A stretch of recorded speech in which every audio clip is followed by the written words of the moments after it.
Hari itu Rasulullah SAW bangkit untuk menyangkal berita dari Abdullah bin Ubay bin Salim. Beliau bersabda di atas mimbarnya, "Ya ma'syaral muslimin, man ya'dzirni min rajulin qad balawani adahu fi ahli baiti, fa wallahi ma 'alimtu 'ala ahli illa khaira, wa laqad dzakaru rajulan ma 'alimtu 'alaihi illa khaira, wa ma kana yadkhulu 'ala ahli illa ma'i." Wahai kaum muslimin, siapakah yang mau membelaku dari sikap seorang lelaki yang telah menyakitiku melalui istriku? Demi Allah, aku tidak mengetahui perihal istriku melainkan hanya baik-baik saja. Dan sesungguhnya mereka menyebutkan perihal seorang lelaki yang sepanjang pengetahuanku tiada lain, dia adalah orang yang baik-baik saja. Dia tidak pernah masuk menemui istriku, melainkan selalu bersamaku. Maka Sa'id bin Mu'adz al-Ansari berdiri dan berkata, "Wahai Rasulullah, akulah yang membelamu terhadap dia. Jika dia dari kalangan kabilah Aus, kami akan penggal kepalanya. Dan jika dia dari kalangan saudara-saudara kami kabilah Khazraj, engkau perintahkan saja kepada kami. Kami pasti akan melakukan apa yang engkau perintahkan." Ibunda Aisyah radhiyallahu anha melanjutkan kisahnya bahwa maka berdirilah Sa'id bin Ubadah, pemimpin orang-orang Khazraj. Dia adalah seorang yang soleh, tetapi karena terdorong oleh rasa hamiyah atau fanatiknya, maka ia berkata kepada Sa'id bin Mu'adz, "Kamu dusta, demi Allah kamu tidak akan dapat membunuhnya, dan kamu tidak akan mampu membunuhnya. Seandainya dia berasal dari golonganmu, saya tidak suka ia dibunuh." Usaid bin Hudayr, anak paman dari Sa'id bin Mu'adz, berdiri lalu berkata kepada Sa'id bin Ubadah, "Kamu dusta, demi Allah kami benar-benar akan membunuhnya. Sesungguhnya kamu orang munafik yang mendebat orang munafik."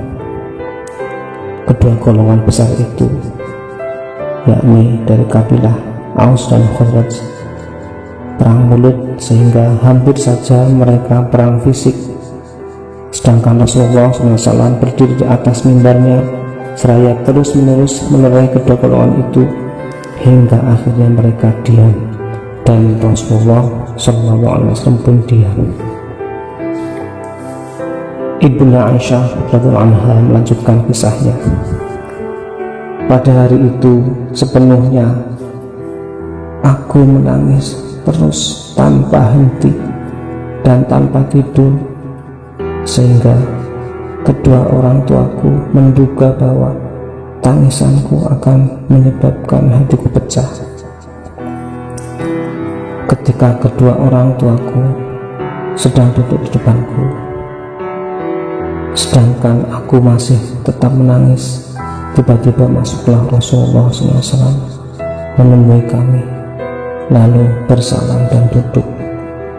Sejak tersiarnya berita bohong itu, Rasulullah SAW tidak pernah duduk, dan sudah selama sebulan wahyu tidak datang kepadanya mengenai perihal diriku.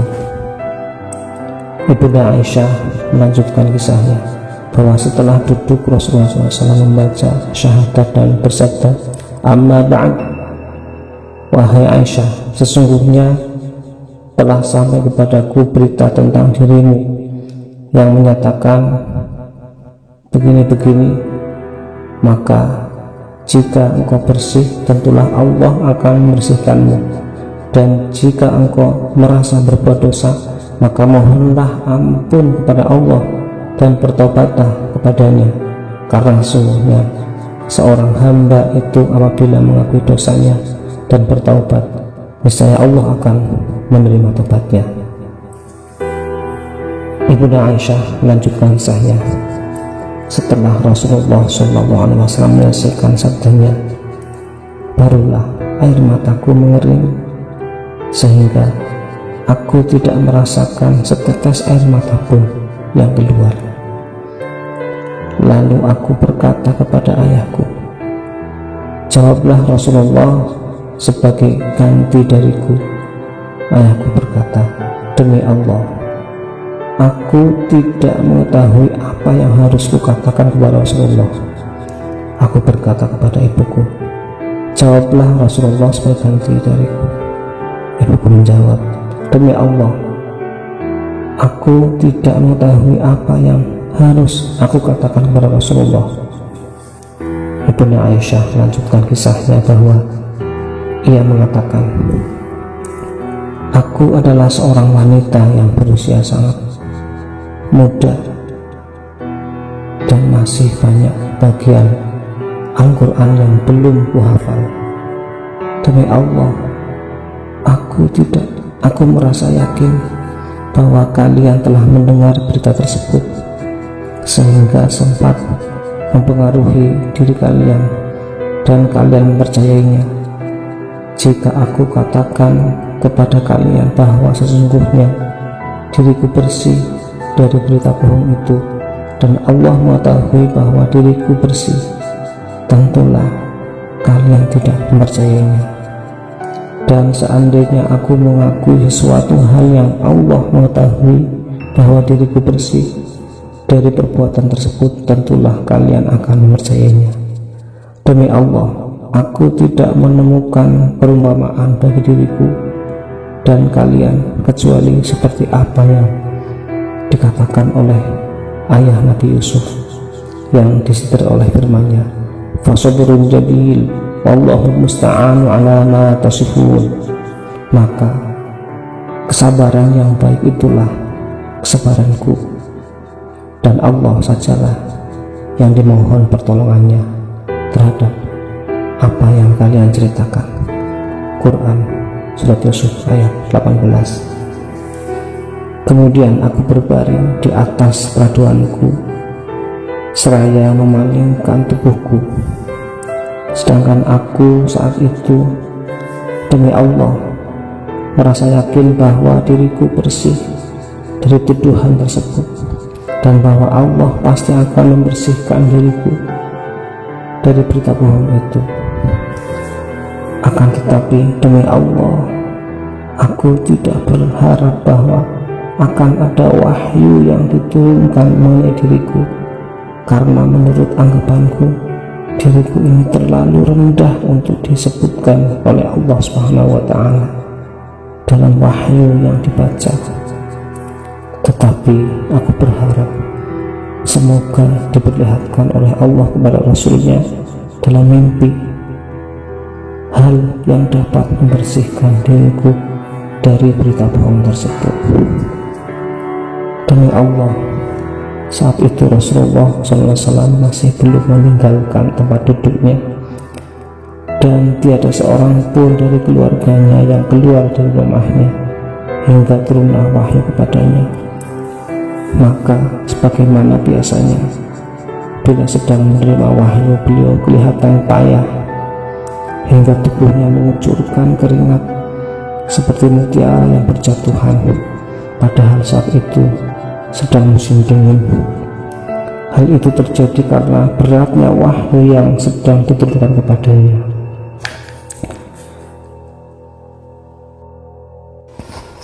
Ibunda Aisyah melanjutkan kisahnya bahwa setelah wahyu selesai diturunkan kepada Rasulullah SAW, beliau tersenyum.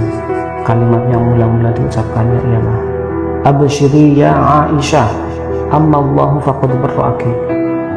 Bergembiralah wahai Aisyah, sesungguhnya Allah telah membersihkan dirimu. Aisyah melanjutkan kisahnya bahwa lalu ibunya berkata kepadanya, "Mendekatlah kamu kepadanya wahai Aisyah." Aku menjawab, "Demi Allah, aku tidak mau mendekat kepadanya dan aku tidak mau memuji kecuali hanya kepada Allah Subhanahu wa Ta'ala yang telah menurunkan pembersihan diriku.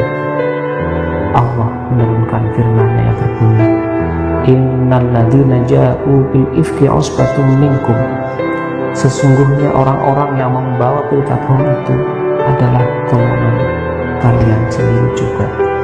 Quran surat An-Nur ayat 11 hingga ayat 21. Setelah Allah Subhanahu wa Ta'ala menurunkan ayat yang membersihkan namaku ini, maka Abu Bakar radhiyallahu anhu yang tadinya biasa memberikan nafkah kepada Mistah karena masih kerabatnya dan termasuk orang miskin, mengatakan, demi Allah, aku tidak akan memberinya lagi nafkah barang sedikit pun selama-lamanya sesudah apa yang ia katakan terhadap Aisyah.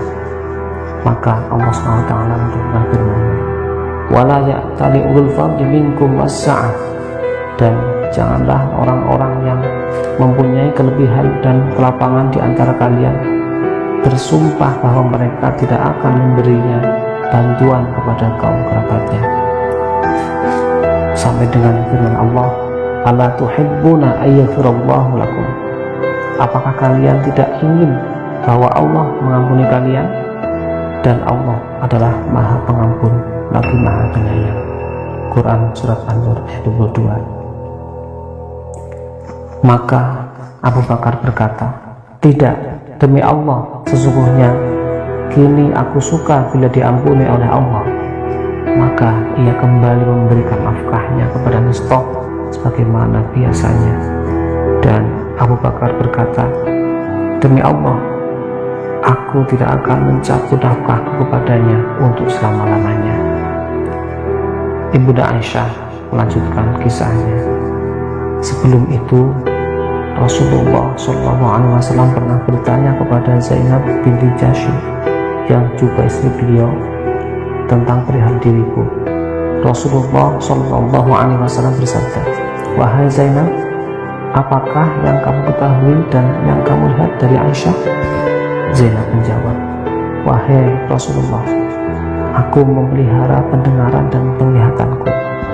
Demi Allah, aku tidak mengetahui kecuali hanya kebaikan saja. Aisyah melanjutkan kisahnya, Zainablah di antara istri Nabi yang setara denganku, maka Allah memeliharanya dengan sifat walaknya. Akan tetapi saudaranya yang bernama Hammah binti Jahsy bersikap oposisi terhadap Aisyah, maka ia binasa bersama orang-orang binasa.